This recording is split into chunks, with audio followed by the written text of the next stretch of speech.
Today it will be also an intense day, and we will begin with a first review of what is happening in Europe. And Jorge Torrico, who is the representative of the government in Spain in the EU BIM task group, will show us how we are harmonizing BIM in the European Union. Thank you. Jorge.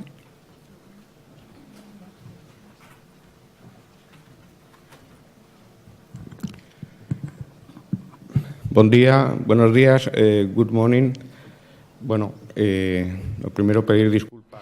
Well, first of all, I would like to apologize and excuse Adam Matthews because he could not be here today to do this presentation. And I'm going to talk about what is the approach from Europe by a group of public administrations in different European countries and how to approach the BIM implementation in Europe, applying several principles and common process and methodologies. Of course, it's difficult to think that, or it's difficult to see what the construction sectors in countries as different as Spain and Norway or Lithuania, for instance, have in common. Each country having its own legal framework and also different practices. But on the other hand, this brings us closer, and we have seen that there are some common and shared principles. We are going to see this in the presentation, and we saw several common points and shared visions in what is being done in each country. In the first place, why? What was the motivation, and what's the size of the market that we try to work on? And I have here some figures. I'm not going to talk a lot about it, but you can see that it's really huge quantities in terms of investment and the GDP percentage, jobs, etc. And also the motivation or the drivers for change. The crisis, which is very well known to all of us, the lack of capacity in many cases, professionals who work in the construction sector, resource scarcity, climate change, infrastructures. In many countries, these infrastructures are aging and must be updated continuously, and so on. So all of these factors drive for a change.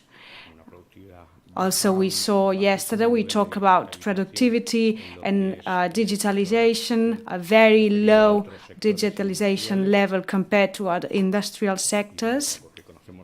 And this is something that we all know and we are familiar with that, right? A system divided into different stages. And I think that's applicable to every country. And is this workflow based in silos, right? We don't exchange information, and the information generated in each silo should be enriched and expanded in the later stages. What's the value proposition of BIM? We have defined 3 different areas: economic, environmental, and social. And basically, we've seen an increase in productivity, and we wanted to enhance the position of European industry in international markets. And when talking about the construction sector, if we try to estimate how much can we save,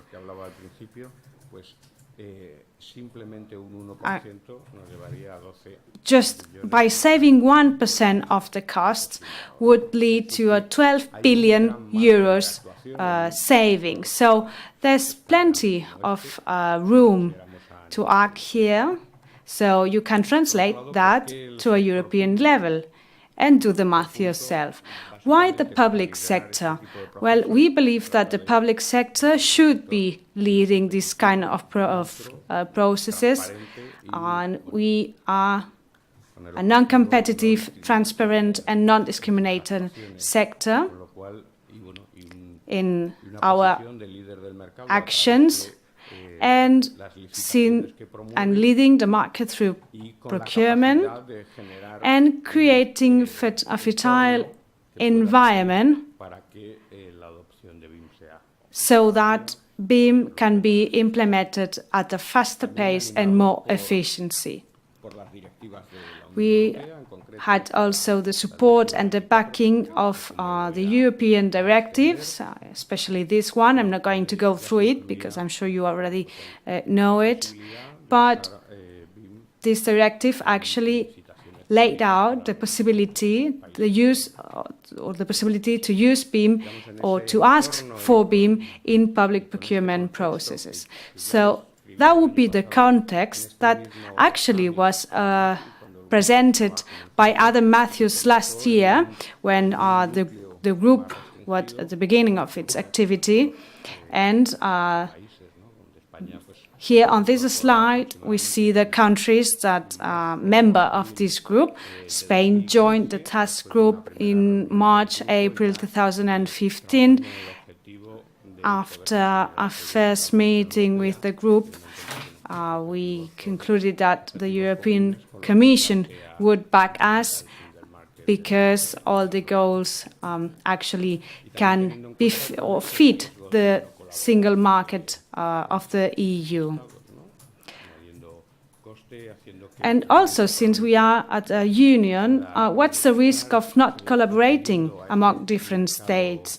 Well, it adds some cost, it may slow the economic growth, it may confuse the market, close other markets and lose competitiveness.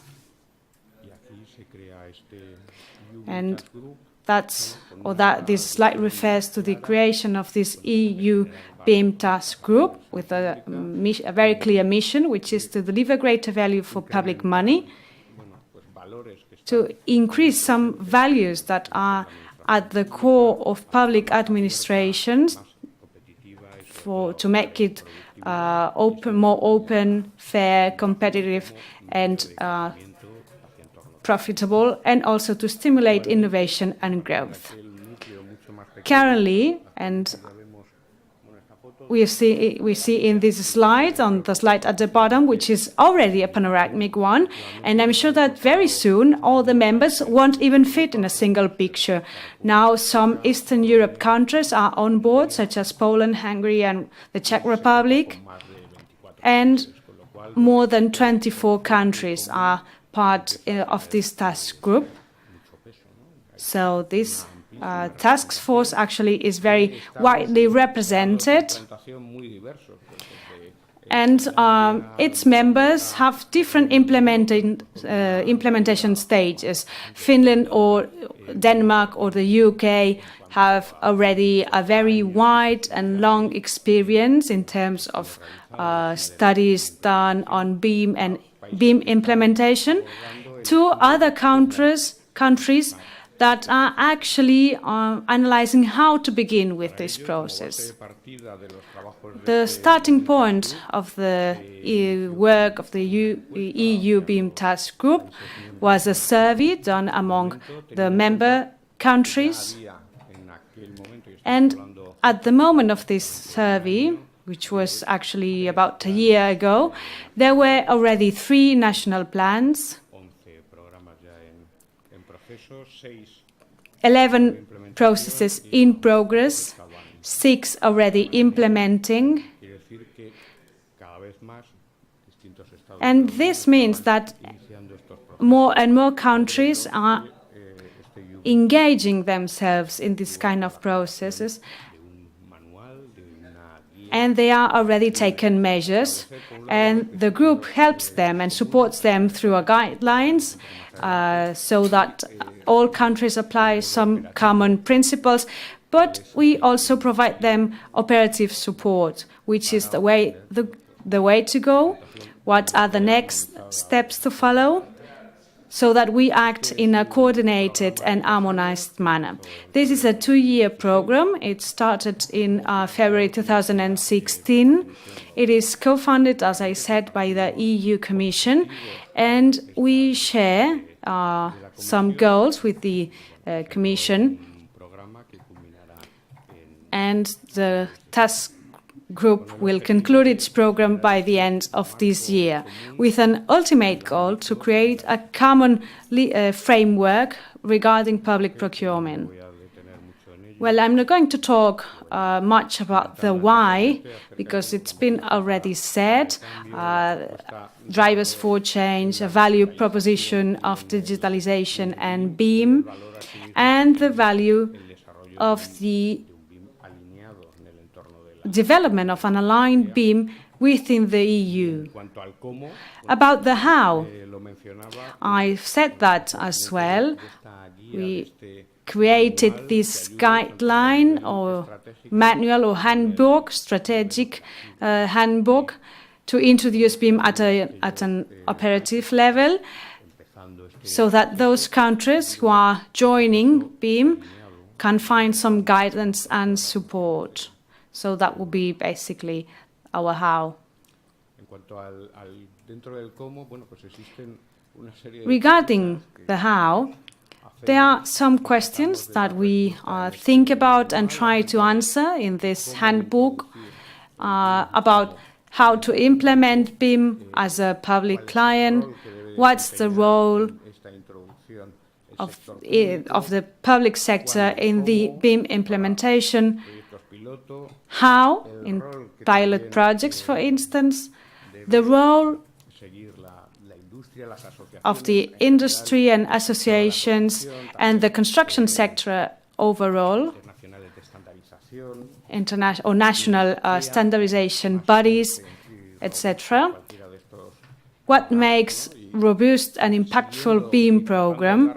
And trying to answer to all of these questions, we got to the famous diamond developed by Adam, which includes the 4 main points to be developed in any BIM implementation in Europe, beginning from the bottom, the public leadership as a fundamental pillar, together with the industry, to improve the skills and capacities of the industry, to create this framework, or to build a common collaborative framework, which includes legal and regulatory issues, but also the elaboration of guidelines and handbooks. Basically, anything that may help the industry implement this methodology. And we've been talking about this quite a lot in the past couple of days. Share and all this information with all the agents in the sector. About the what? Well, we thought about what is a BIM project, how we define it, and how do we tender a BIM project. How do you recognize a BIM project when you face one of them? And in this sense, there are manifold visions. Some of them are focused rather on modeling, some others in 3D modeling and other coordination and so on. And to each country, BIM may have different meanings, and also to each user, actually. So we found, as I said, a great number of thoughts and ideas, and we had to harmonize them. So we created this common environment, and we divided it into 4 different disciplines that when we talk about the BIM implementation: people, the process, policies, and of course the technical part.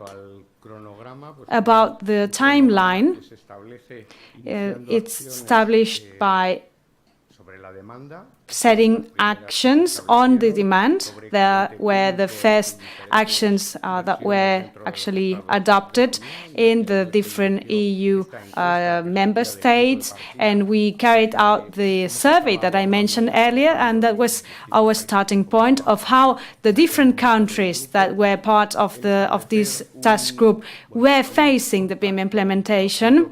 Then a profound impact on facilitators, so the ones responsible for the implementation of BIM in public procurement. So it was up to them to make it easier and more simple.